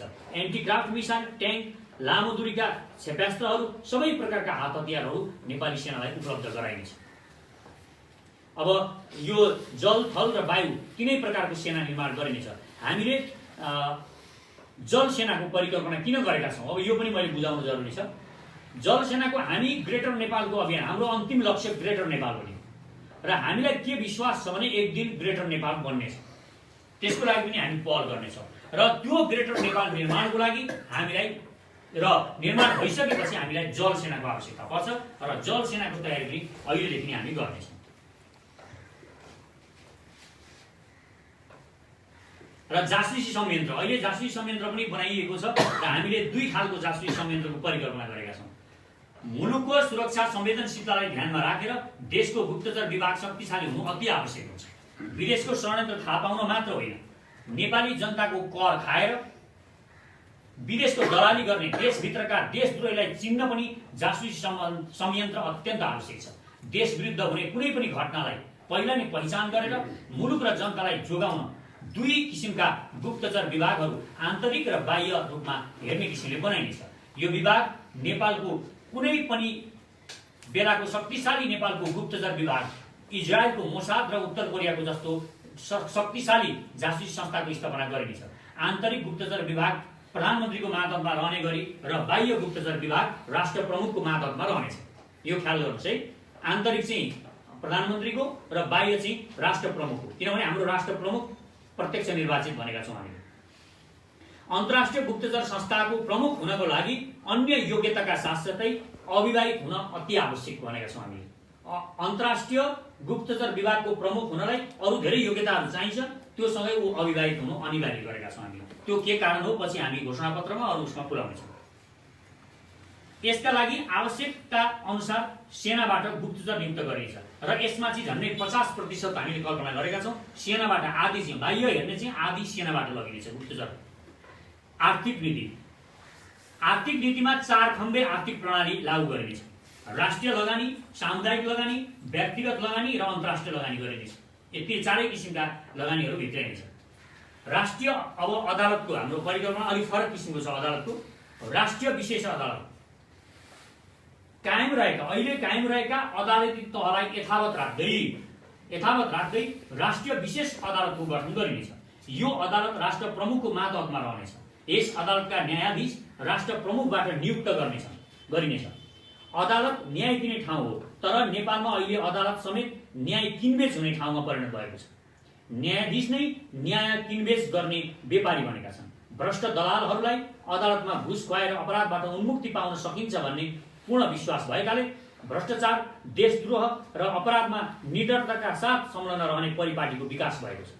यस राष्ट्रिय विशेष अदालतका न्यायाधीशको भ्रष्टाचार सम्बन्धी मुद्दामा सक्रियता रहनेछ। भनेको कुनै पनि भ्रष्टाचारको मुद्दा न्यायभित्रको न्यायाधीशले गरेको भ्रष्टाचारमा यो सक्रिय हुनेछ।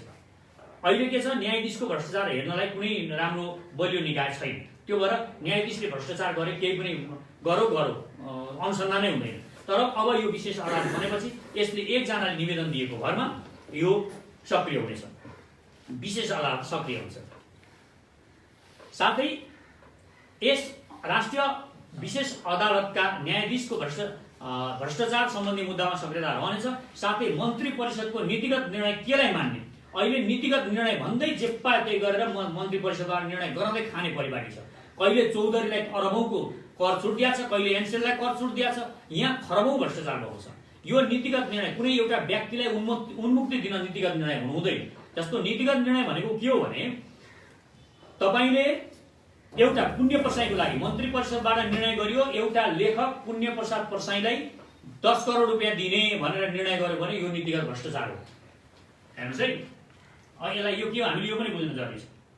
तर नेपालका जति पनि गरिब लेखकहरू छन् जसलाई क्यान्सर लागेको छ, पुण्य प्रसादलाई क्यान्सर लागेको छ, 10 करोड दिने भनौँ भने नीतिगत भ्रष्टाचार भयो। तर जति पनि देशभरि का सबै जनताहरूलाई क्यान्सर छ, ती क्यान्सर लागेका जनताहरूलाई 10 करोड दिने 10 लाख दिने जति भनेर निर्णय गरियो भने त्यो नीतिगत भ्रष्टाचार हुँदैन। समूहगत रूपमा पुरै देशलाई प्रतिनिधित्व हुने गरी बोलिन्छ भने त्यो नीतिगत निर्णय भएन। तर चौधरीलाई कर छुट दिने, एनसेलाई कर छुट दिने जुन निर्णय भन्छ यो सबै भ्रष्टाचार हो, यसरी बुझौँ है हामी। यो जति पनि यसरी नीतिगत निर्णय भन्दै यिनीहरूले गरेका छन् यी सबै भ्रष्टाचार हुन्। यसमा विशेष अदालत सक्रिय हुन्छ यो भनेको, र यो अर्को ठाउँमा सक्रिय हुन्छ। जस्तो राजनीतिक सङ्घर्ष सम्बन्धी मुद्दा, राष्ट्रद्रोह, राजद्रोह, आतंकवाद, जातिवाद, धार्मिक साम्प्रदायिक दङ्गा, यस विशेष अदालतले हेर्नेछ। यो अहिलेको अदालतले हेर्दैन, नियमित अदालतले, किनभने यो विशेष खालका मुद्दाहरू हुन्, जातिगत मुद्दाहरू, राष्ट्र जस्तो सिके राउतको मुद्दा यो अदालतले नहेर्ने, विशेष अदालतले हेर्छ होइन। कसैले नेपाल विरुद्धमा बोल्छ भने त्यो मुद्दा यी अदालतले हेर्दैन, विशेष अदालतले हेर्छ। यो अर्थमा भनिएको। शिक्षा नीति कस्तो हुन्छ? यो शिक्षा नीति अलिकति हामीले फरक बनाएका छौँ, यसलाई अलिक सूक्ष्म रूपमा बुझ्नु हुन पनि म अनुरोध गर्छु। आजको शिक्षा प्रणाली यस्तो बनाइएको छ जसले कलम किताब सुनाउँछ त्यही बेलादेखि भेदभाव सुरु हुन्छ। यो अलिक गहिरो रूपमा बुझ्नुहोस् है। यसको मुख्य कारण पुस्तक कण्ठस्थ गर्नुलाई मात्र शिक्षा मानिएको छ।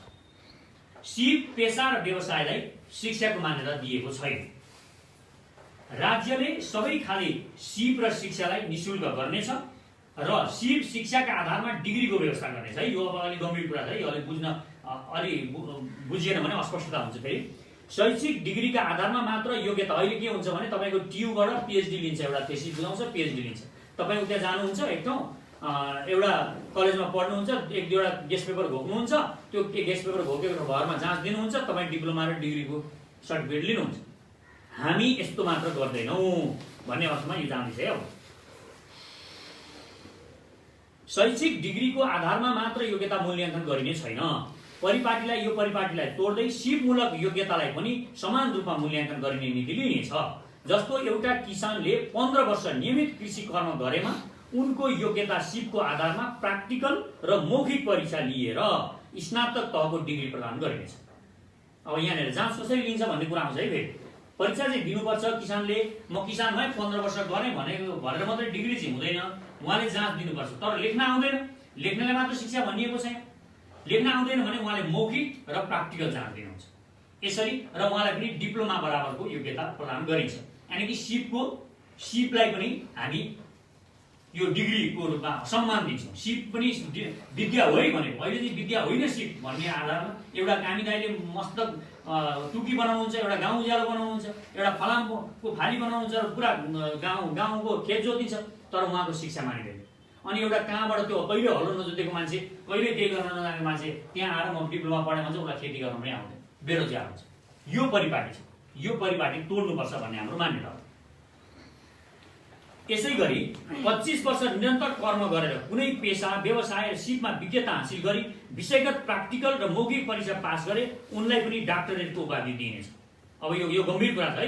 यो बौद्धिक वर्गले यो कुरालाई ठाडो, देशका बौद्धिक वर्गले यसलाई हामीलाई ठाडो रूपमा इन्कार गर्छन्। यो कुरा हामीले जवाफ दिन जरुरी छ। किन उनीहरूले के भन्छन् भने उनीहरू त अहिले पिएचडी कहाँबाट ल्याएको छ। जस्तो सरले पिएचडी लिनुभयो, सैद्धान्तिक ज्ञान, प्र्याक्टिकल ज्ञान दुईटा, इन्जिनियरिङमा फेरि त्यो हुन्छ है। फेरि यो कुरा बुझ्नु जरुरी छ। प्र्याक्टिकल ज्ञान पनि लिनुभयो र यही ज्ञान, जस्तो एउटा माझीलाई म एउटा राम्रो उदाहरण दिन्छु यहाँलाई। यहाँबाट टियुबाट एकजना पिएचडी स्कलर जानुभयो। उहाँले केमा थेसिस लेख्छु भनेर बुझाउनु भयो भने म माझीको जीवनमा पिएचडी गर्छु भनेर उहाँले बुझाउनु भयो। उहाँ माझीको जीवनचर्या बुझ्नको लागि जानुहुन्छ। माझीले सबै देखाउनुहुन्छ, आफ्नो जीवनको बारेमा उहाँले बताउनुहुन्छ, उहाँले आफ्नो इतिहास बताउनुहुन्छ, उहाँले खानपिन आफ्नो समस्याहरू बताउनुहुन्छ, उहाँलाई डुङ्गामा तारेर पनि देखाउनुहुन्छ, खोलामा लगेर डुङ्गा तारेर पनि देखाउनुहुन्छ, माछा जाल हानेर माछा मारेर पनि देखाउनुहुन्छ, सबै गर्नुहुन्छ। उहाँले पौडेर पनि देखाउनुहुन्छ, उहाँलाई पौडेर पनि आउँछ, सबै ज्ञान छ, उहाँले सबै देखाउनुहुन्छ। तर जसले पिएचडी गर्नुहुन्छ उहाँले के हुन्छ, त्यो सबै कुरा लेखेर ल्याउनुहुन्छ, यहाँ बुझाउनुहुन्छ, उहाँ पिएचडी हुनुहुन्छ, तर उहाँलाई न माछा मार्न आउँछ, न जाल हान्न आउँछ, केही गर्न आउँछ, केही गर्न आउँदैन, उहाँ पिएचडी हुनुहुन्छ। तर त्यो जो गरिराख्नु भएको छ उहाँलाई पिएचडीको डिग्री दिँदैन। त्यस कारण उहाँलाई पनि अब प्र्याक्टिकल जाँच लिएर अनि मौखिक भाइभा गर्ने हुन्छ नि, भाइभा गरेर उहाँलाई पनि पिएचडीको डिग्री दिने परिपाटी, त्यो सम्मानको परिपाटी बसाउनुपर्छ हामीले। अनि मात्र कर्म, एउटा प्लम्बरिङ गर्नेले पनि म डिप्लोमा हुँ भनेपछि त डिग्री होल्डर हुँ म भन्ने एउटा उसलाई आत्मविश्वास त्यो आउँछ र त्यो कामप्रतिको सम्मान गर्छ। यसको लागि हामीले यो किसिमको शिक्षा नीति अहिले जुन छ यसलाई यो चेन्ज गरेर हामी नयाँ किसिमको शिक्षा नीतिको परिकल्पना गरेका छौँ। यो व्यवस्थाले हरेक कर्मलाई सम्मान दिई पेसाको आधारमा गरिने सबै खाले विभेदको अन्त्य हुन्छ। जस्तो यो मैले माझीदाईको उदाहरण दिइसकेको छु। परराष्ट्र नीति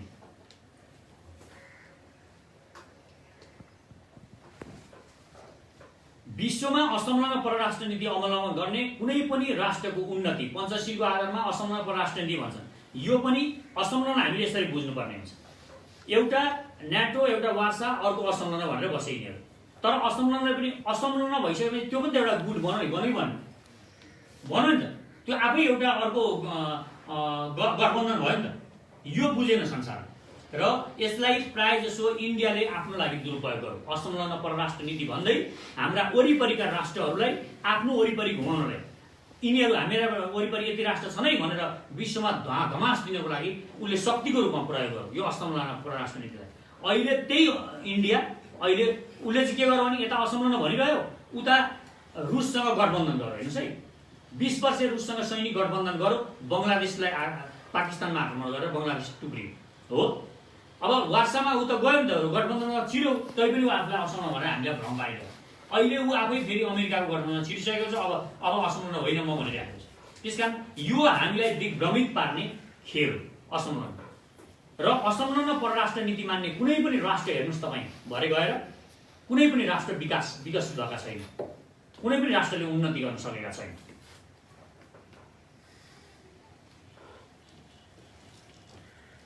असंलग्नको नाममा कुनै पनि एक छिमेकी राष्ट्रप्रति लम्पसारवादी नीति हामीले अहिलेसम्म भएको चाहिँ त्यो छ है।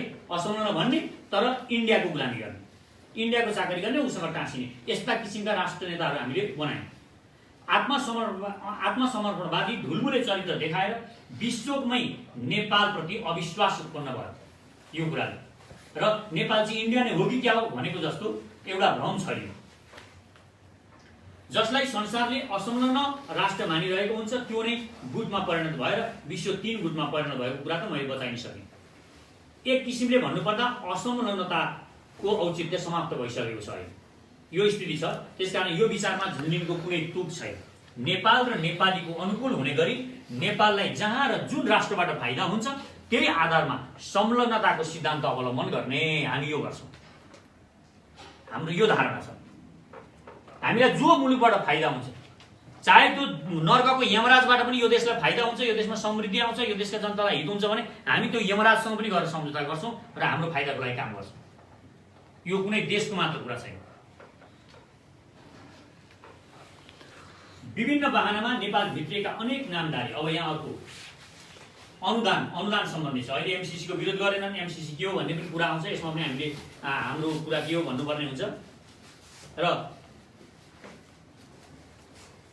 कुनै पनि विदेशीले सिधै प्रधानमन्त्री र राष्ट्रपतिलाई भेट्न नपाउने हाम्रो नीति हुनेछ र यो परराष्ट्र मन्त्रालय मार्फत नै जानुपर्नेछ।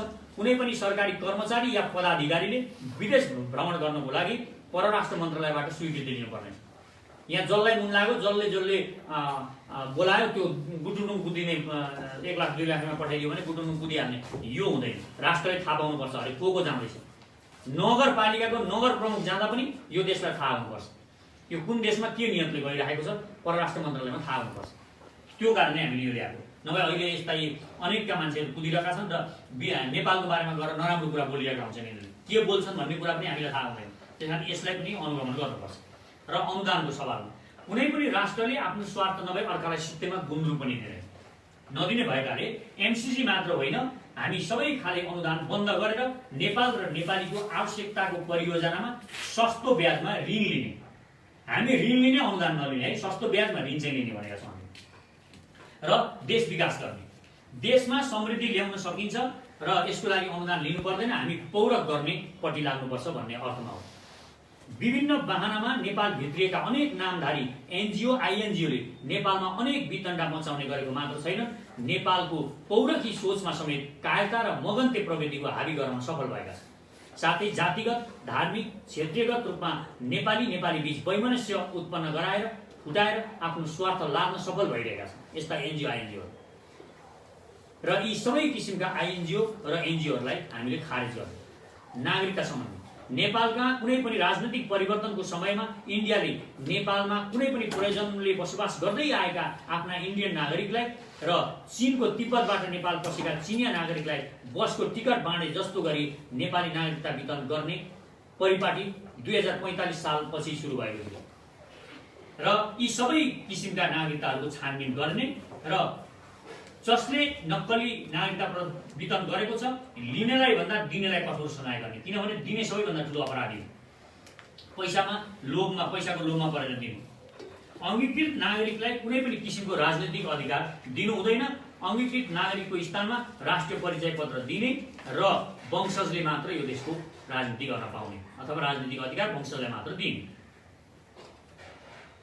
नेपाल प्रवेशका लागि इन्डियनलाई पनि अनिवार्य रूपमा प्रवेश आज्ञा भिजाको व्यवस्था गर्ने यो अनिवार्य हुनुपर्छ भन्ने हाम्रो माग छ। यसले अपराधी प्रवृत्तिका मानिसलाई कन्ट्रोल मात्र गर्ने छैन, गलत नियतले नेपाल प्रवेश गर्ने माथि पनि निगरानी हुनेछ। साथै नेपालभित्र को र कस्ता मान्छे पसिरहेका छन् त्यो पनि अवगत हुनेछ। हरेक नेपालीको एक मात्रै जात, यो अलि संवेदनशील छ। नेपालमा अहिले देशी विदेशी शक्ति घुसेर फुटाउ र राज गरेको नीति अनुरूप हामीलाई विभाजित गरेर शासन गरिरहेका छन्। यदि नेपाली जनता निरे भने यस देशमा जनतालाई भ्रममा राखेर सत्तामा पुग्ने सकिँदैन भन्ने यहाँका नेताहरूको पनि ठम्याइ छ। त्यसैले युवाको हातमा शक्ति नजाओस् भनेर पहिला त यहाँका दलले 80 लाख युवालाई मूलधारबाट अलग थलग गरेर विदेश लखेरेका छन् र त्यो खाली स्थान आफ्नो चाटुका दलाललाई पदमा पुर्याएका छन्।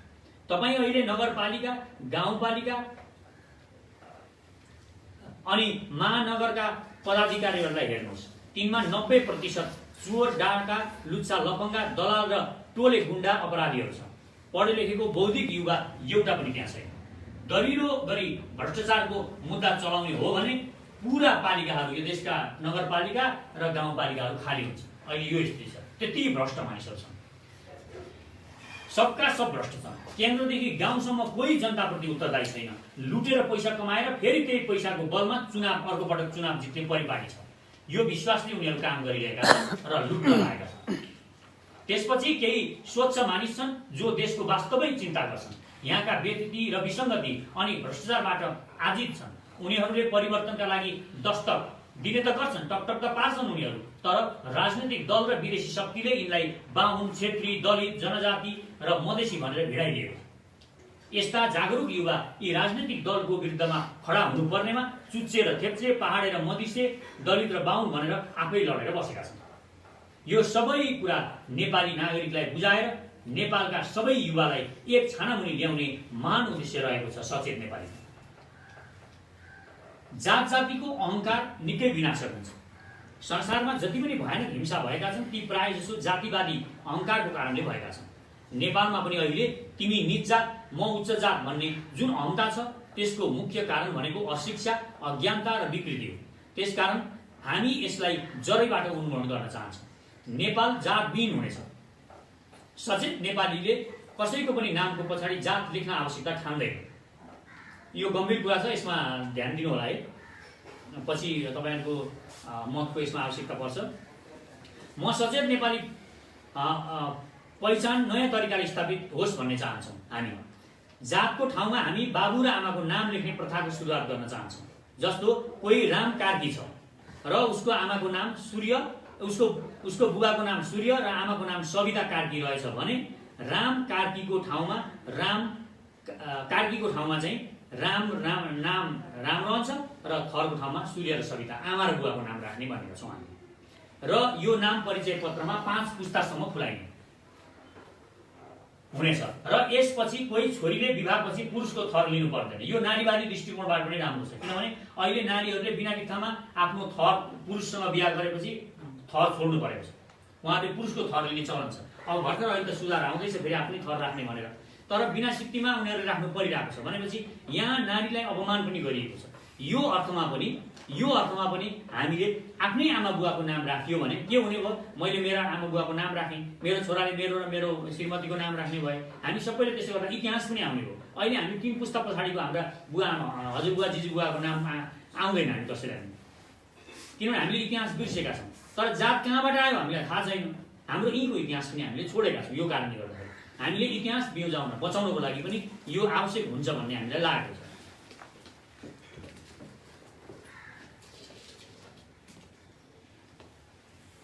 आरक्षण हामी सर्वोदय नभएर अन्त्योदयको सिद्धान्त मान्छौँ। अर्थात् जो सबैभन्दा अन्त्यमा रहेको छ उसलाई मूलधारमा ल्याउने हाम्रो प्रमुख लक्ष्य रहेको छ। यसका लागि हामी आरक्षण जातको आधारमा नभएर वर्गको आधारमा दिनुपर्छ भन्छौँ। यो आरक्षण वर्गको आधारमा उपलब्ध गरिनेछ, तर कसरी गरिनेछ, कुन वर्गमा कुन जातमा वर्ग पनि कमजोर छ त्यो पनि हेरिनेछ। यदि कोही दलित सम्पन्न छ भने उसलाई आरक्षणको कोटाबाट बाहिर निकालिनेछ र उसले प्रतिस्पर्धामा उत्रनु पर्नेछ। यानि कि अहिले के भइराखेको छ भने अलिकता म यो परिपाटीलाई थोरै दिन्छु। जस्तो म एकजना दलित भएँ, अलिक टाढो बाटोमा, म सधैँ दलित कोटामा 10 वर्षदेखि के छु सांसदमा दलित कोटा म मात्रै गइरहेको छु। त्यो कोटालाई पनि न्यूनीकरण गर्ने, त्यो कोटामा एकपटक गएको मानिसलाई फेरि त्यो कोटामा नलाने, त्यहाँ अर्को मान्छे आउनै पर्ने। यो अलिकति बुझ्नुभयो होला। भनेको अर्को मान्छे ल्याइसकेपछि अर्कोले अवसर पाउने हो, अर्को दलितकै ल्याउने हो तर अर्को अलि अवसर पाउने व्यवस्था सिर्जना गर्ने। सबैभन्दा उत्पीडित वर्गको छनौट गरिनेछ। यदि कोही दलित सम्पन्न छ भने उसलाई आरक्षणको कोटाबाट बाहिर निकालिनेछ र उसले प्रतिस्पर्धामा उत्रनु पर्नेछ। सबैभन्दा उत्पीडित वर्गको छनौट गरिनेछ। यसका लागि उसको 3 पुस्ताको आर्थिक र शैक्षिक स्तर हेरिनेछ। अब जस्तो दलित भन्ने बित्तिकै उसलाई सिधै लगेर आरक्षणमा हालिनहाल्ने, उसको 3 पुस्ताको सरकारले अध्ययन गर्नेछ। यदि अहिले दलित कोटामा जाने मान्छेको बाबु चाहिँ पहिला टिचर छन् भने उसलाई अहिले अब दलित कोटामा दिने होइन। अर्को जो त्यस्तो मान्छेलाई ल्याउने जसको 3 पुस्ता नै गरिबी उसमा बितेको छ, त्यस्तो मान्छे खोजेर ल्याउने, त्यस्तो मान्छेलाई चाहिँ अवसर दिने। अहिले यो अवधारणा हो। भनेपछि अलिकता यसलाई यो समानुपातिक र यो भित्र पनि आरक्षणभित्र पनि अझ समानुपातिक बनाउने यो हाम्रो लक्ष्य हो। शैक्षिक स्तर हेरिनेछ। सरकारी स्कुलमा पढेका बाहेक कुनै पनि प्राइभेट स्कुलमा पढेकालाई आरक्षणमा सामेल गराइने छैन। यो बुझियो होला हैन? सरकारी स्कुलमै पढेको हुनुपर्छ। प्राइभेट स्कुलमा पढेको दलित भए पनि उसलाई आरक्षणमा लगिने छैन, किनभने ऊ सम्पन्न भएकोले प्राइभेट स्कुलमा पढ्यो, अलिकति सक्षम हो। अब त्यो सरकारी स्कुलमै पढेकोलाई मात्र दिइनेछ। अहिले नेपालको परिस्थितिमा बाहुन र क्षेत्री अन्य समुदायभन्दा अलिक सुदृढ अवस्थामा रहेकाले उनीहरूले प्रतिस्पर्धामा विश्वास राख्नुपर्नेछ। भनेको वर्गको आधारमा जाँदा पनि बाहुन क्षेत्रीहरूले अहिले प्रतिस्पर्धा नै गर्नुपर्छ है भनिएको। किनभने हाम्रो यो बाहुन क्षेत्रीको वर्ग अलिकता सम्पन्न नै छ, त्यो प्रतिस्पर्धामा विश्वास राख्नुपर्छ भनेको। अति विपन्न वर्ग मानिसको जीवन स्तर उकास्नको लागि आरक्षण प्रयोग गरिनेछ। भनेको जो अन्तिममै छ, वास्तवमै अन्त्यमा छ, जसले वास्तवमै उठ्नको लागि धेरै मेहनत गर्नुपर्नेछ उनीहरूलाई नै ल्याउँ है भन्ने अर्थमा हो। यसलाई पनि सुविधा भोगीको पद नबनाऊ यो आरक्षणलाई पनि भन्ने अर्थमा यसलाई गर्न खोजिएको। स्वास्थ्य, शिक्षा, खेलकुद र रोजगारी। यस सचेत नेपाली पार्टीले नेपालका सर्वजातीय उत्पीडित जनताको भावना र समस्यालाई मध्यनजर गर्दै वर्तमान विकृति, विसङ्गति, विभेदकारी राज्यको स्वास्थ्य नीतिलाई खारेज गर्दै जनमुखी स्वास्थ्य नीति बनाई नागरिकको निःशुल्क उपचारको ग्यारेन्टी गर्नेछ। 7 प्रदेशमा मेडिकल कलेज खोल्नेछ, 7 प्रदेशमा इन्जिनियरिङ कलेज खोल्नेछ, रङ्गशाला 7 प्रदेशमा विश्व स्तरको रङ्गशाला र विश्व स्तरको लाइब्रेरी 7 प्रदेशमा र बाल उद्यान खोलिनेछ। यहाँ 5वटा कुरा आयो। मेडिकल कलेज, इन्जिनियरिङ कलेज, रङ्गशाला, विश्व स्तरको लाइब्रेरी, विश्व स्तरको बाल उद्यान यसरी बनाइनेछ। 3 वर्षमा यसलाई मूर्त रूप दिनेछ। यिनीहरूले हामीलाई भन्छन् 10 वर्ष र 20 वर्ष लाग्छ, तर हामी यो 3 वर्षमा बनाउन सक्छौँ भने हाम्रो अभियान हो। हाम्रो सरकार बनेको 3 वर्षभित्रमा यो हामी गरेर देखाउन सक्छौँ भन्ने हो है। नेपाललाई विश्वको शिक्षाको हब बनाइनेछ र हरेक प्रदेशमा अनुसन्धान केन्द्र पनि निर्माण गरिनेछ। शिक्षा र स्वास्थ्य पूर्ण रूपमा निःशुल्क गरिनेछ। कुनै पनि नेपाली उपचारको अभावमा मर्न दिने छैन। यो ख्याल गर्नुपर्ने कुरा छ। चाहे धनी होस् या गरिब, उपचार निःशुल्क गरिनेछ। देशभरि प्राथमिक उपचारका क्लिनिक खोलिनेछ र जसले उपचार र सफाइको लागि जनचेतना जगाउने काम गर्नेछ। राज्य भनेको अभिभावक हो। जसरी एक अभिभावकले जति खर्च लागे पनि आफ्नो सन्तानको उपचार गर्छ, जस्तो म मेरो छोरोको बिरामी भए मेरो छोरो बिरामी हुनुभयो भने मैले चाहे मेरो घर बेच्नु परोस्, मेरो 10 करोड सम्पत्ति सकियोस्, म मेरो छोरोलाई कुनै पनि संसारको जुनसुकै ठाउँमा लगेर पनि बचाउने प्रयास गर्छु। र राज्य भनेको, सरकार भनेको पनि अभिभावक हो। सरकार अभिभावक भए उसको पनि यो दायित्व हुनुपर्छ। उसको दायित्व के हुनुपर्छ? उसले पनि आफ्ना नागरिकहरूलाई मर्न दिनु हुँदैन। रोग लागेको भरमा बचाउन सक्ने र संसारभरि सबै सुविधाहरूको प्रयोग गरेर उसले बचाउनुपर्छ भन्ने हाम्रो मान्यता हो। यो सरकारको दायित्व हो नागरिक बचाउने भन्ने हो।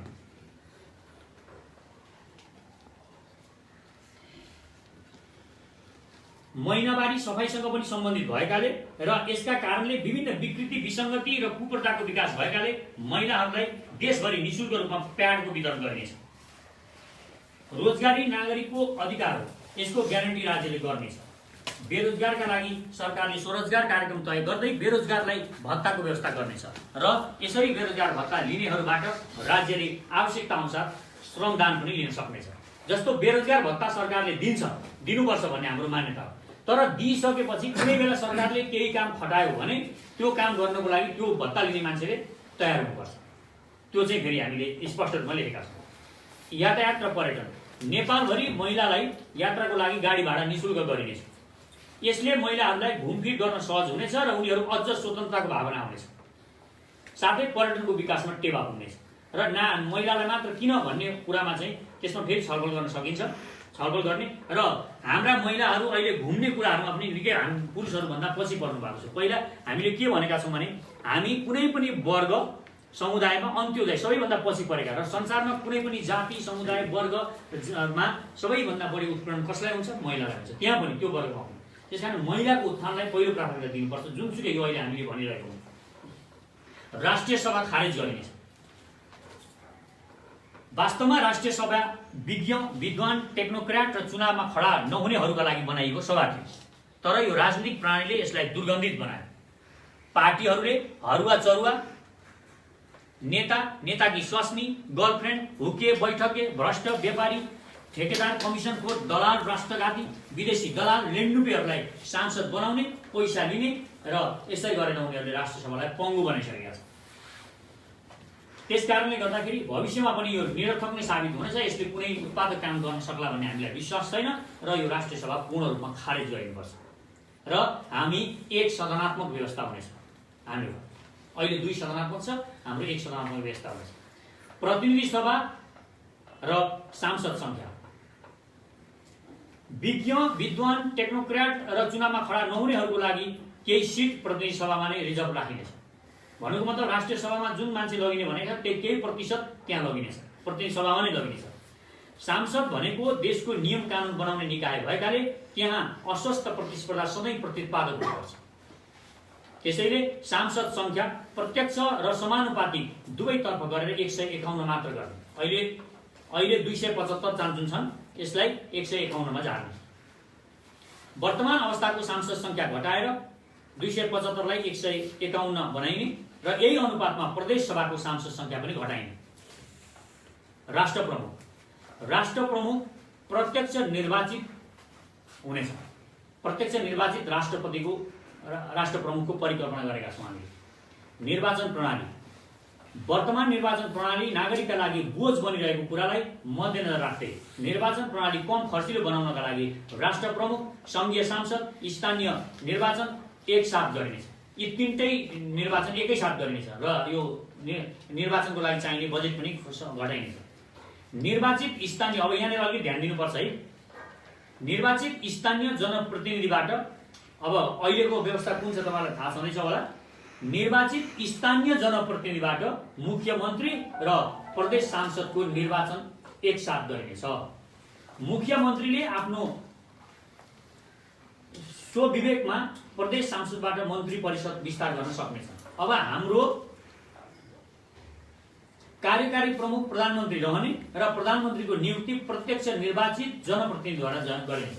हाम्रो अहिलेको प्रत्यक्ष निर्वाचित सांसदहरूले नै राष्ट्र प्रमुख चाहिँ कार्यकारी चाहिँ निर्वाचित गर्छन्, तर यिनीहरू मन्त्री हुन चाहिँ पाउँदैन है। फेरि सांसदलाई मन्त्री चाहिँ हामीले नबनाउने भनेका छौँ। मन्त्री परिषदको गठनमा निर्वाचित सांसद बाहिरबाट प्रधानमन्त्रीले विज्ञ, विद्वान, टेक्नोक्र्याट र अन्य क्षेत्रबाट आफ्नो तजविजले चयन गर्नेछ। यसरी सांसद मन्त्री बन्न नपाउने भएपछि सांसद बन्नका लागि निर्वाचनमा 10औं करोड खर्च गरिने परिपाटीको अन्त्य हुनेछ। यसरी निर्वाचन महँगो नहुनुका साथै सबै किसिमका विकृति विसङ्गति निर्मूल हुनेछ। मन्त्री परिषद केन्द्रीय सरकारका 10 जना भन्दा बढी नहुने गरी मन्त्री रहने। केन्द्रीय सरकारमै 10 जना भन्दा बढी मन्त्रीको आवश्यकता छैन। यसमा हाम्रो यो अवधारणा छ। सांसदको काम देशको नियम कानुन बनाउनका लागि भएकाले सांसदलाई सरकारमा प्रधानमन्त्री बाहेक अन्य कुनै पनि मन्त्री परिषदमा लान नपाउने। सांसद मन्त्री बन्दैन। विषयगत विज्ञलाई मन्त्री बनाइने।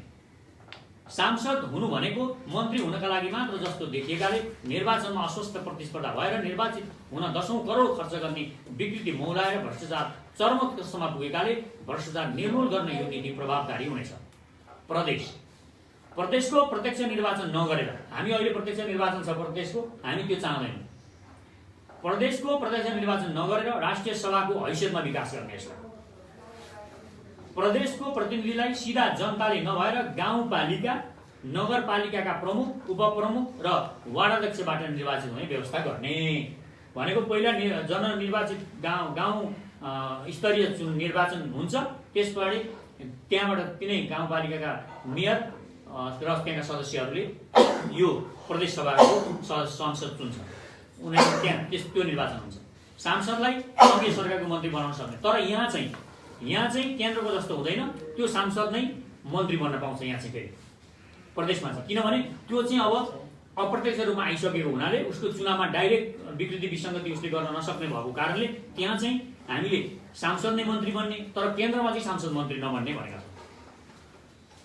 र प्रदेशमा 5 जना भन्दा बढी मन्त्री नहुने गरी मन्त्री परिषद गठन गर्ने। राष्ट्र प्रमुख संसारमा कुनै पनि जात धर्म वर्ग समुदायमा कोही पछि परेको छ भने त्यो जाति वर्ग समुदायमा नारीहरू पछि परेका छन्।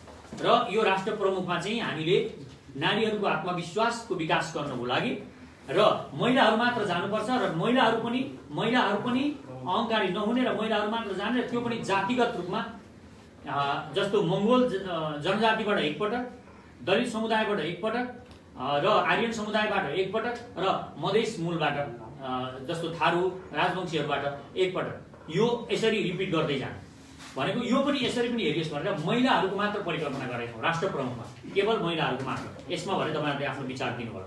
यसमा राष्ट्र प्रमुख पुरुष नहुने भन्ने अर्थमा हामीले यसको परिकल्पना गरेका छौँ। किनभने हामीलाई के विश्वास लागेको छ भने महिलाहरूमा अलिकति अहङ्कार हुँदैन।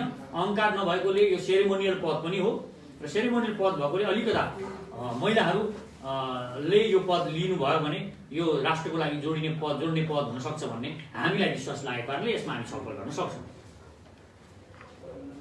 संवैधानिक निकाय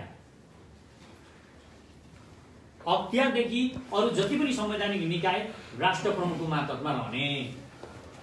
यिनको गठन विधि राष्ट्र प्रमुखको आह्वानमा खुला प्रतिस्पर्धाको आधारमा 40 वर्ष मुनिका युवाहरूबाट गरिनेछ। राष्ट्र प्रमुखको मातहतमा खुला प्रतिस्पर्धाबाट आउने भएपछि यस्तो आयोगमा आयुक्तहरू सरकारको कर्मचारीको कुनै दबाब रहने छैन।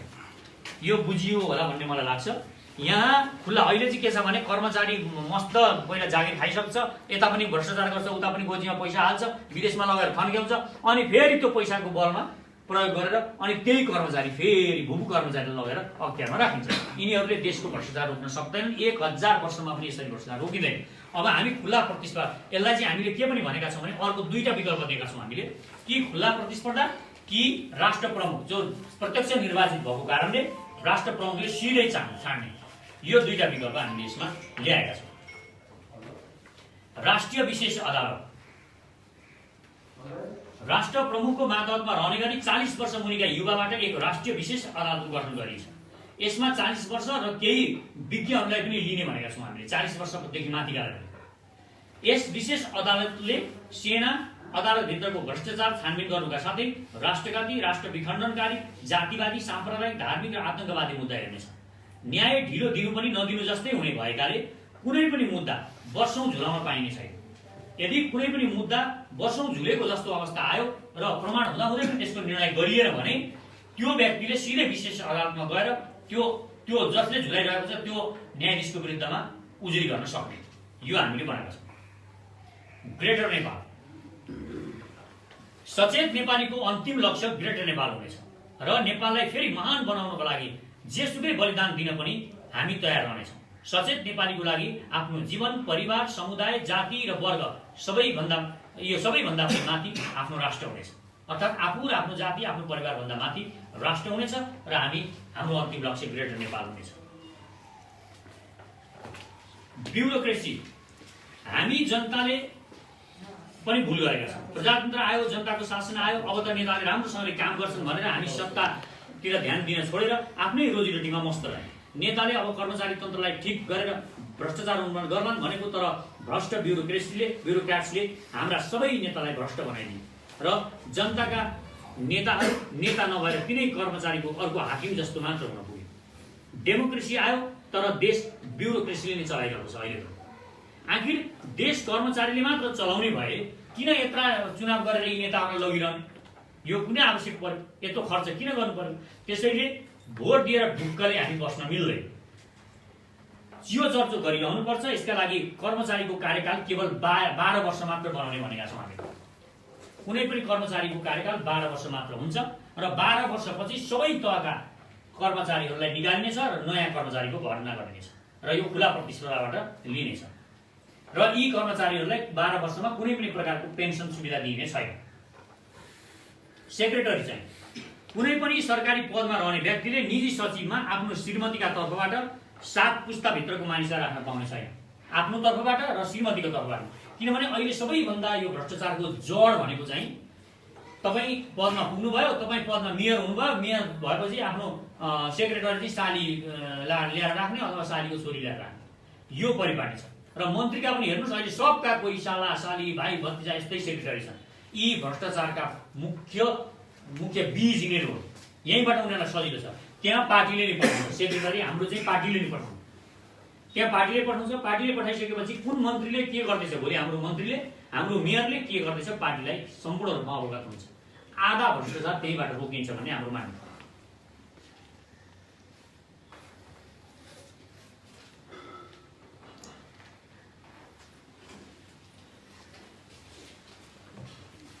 र अन्त्यमा यथास्थितिवादी, परिवर्तन विरोधी, विदेशी दलाल र भ्रष्टलाई सचेत नेपालीको विचार अराजक र अति विद्रोही लाग्न सक्छ, तर न्यायप्रेमी, कर्मवीर जनता जो मानवताको मात्र होइन पृथ्वीका हरेक जीव जीवात्माको प्रति संवेदनशील र जागरुक चेतनशील रहनु भएको छ, उहाँहरूले आफ्नो राष्ट्रलाई प्रेम पनि गर्नुहुन्छ, नेपाल विकसित र समृद्ध बनोस् भन्ने चाहनुहुन्छ, उहाँहरूलाई हाम्रो विचारहरू मान्य हुनेछन् भन्ने हाम्रो विश्वास छ। हामी विनिर्माणलाई होइन, उत्तर आधुनिकतालाई पनि होइन, पुनर्निर्माणलाई जोड दिन्छौँ। यसका लागि केही भत्काउनु र ढलाउनु पर्दैन भन्ने हाम्रो मान्यता छ।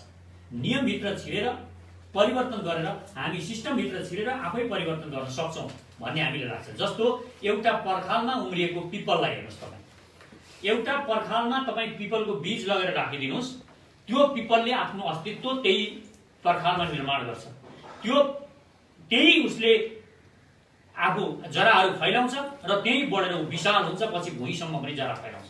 त्यसकारण हामी सचेत नेपाली भनेको यही सिस्टममा टेक्छौँ, यही सिस्टमभित्र अडिन्छौँ र यही सिस्टमभित्र रहेर हामी यिनीहरूलाई ठिक पार्छौँ। हामी यो उल्टाइरहनु पर्दैन है, हामी यो कुरामा विश्वास गर्छौँ। भत्काउनु, अन्त्य गर्नु, नष्ट गर्नुको कारण हो पुनर्निर्माण गर्नु। यस्तो पुनर्निर्माण जसमा अनन्तकालसम्म मानव बीचमा द्वेष हुने छैन, कलह, हिंसा र आतंक हुने छैन, बरु मानव बीच सुमधुर एकता, सम्मान, सद्भाव, समानता, सदाचार र लक्ष्य, एउटा एकताको लक्ष्य रहनेछ। सबै मानवको मूल्य बराबर स्थापित गर्ने हाम्रो लक्ष्य रहेको छ। सचेत नेपालीले पृथ्वीलाई सम्पूर्ण प्राणीको साझा घर मान्छ। मानव जातिले पृथ्वीलाई एकलौटी सम्पत्तिको रूपमा उपभोग गर्दै आएको र अन्य प्राणीहरूको अधिकारमाथि ठाडो हस्तक्षेप गरेको वर्तमान अवस्थाप्रति हामी कडा विरोध गर्छौँ। भनेको हामी जनावरको अधिकारप्रति पनि संवेदनशील छौँ भन्ने अर्थमा यसलाई बुझ्नु होला। जीव जीवात, कीट पतङ्गको अधिकारप्रति पनि हामी संवेदनशील हुनुपर्छ भन्ने हाम्रो, किनभने हाम्रो सर्वपहिचानवाद भनेका छौँ हामीले। सबै कुरा हामीले परमात्मालाई हामी चिन्छौँ भने हामीले गणुलाई पनि चिन्नुपर्छ र चिनेर तिनीहरूको दुःख, तिनीहरूको समस्याहरू बुझेर हामीले व्यवहार गर्नुपर्छ भन्ने हाम्रो मान्यता हो। यति भन्दै म यो आजको यो अवधारणा पनि समाप्त गर्दछु।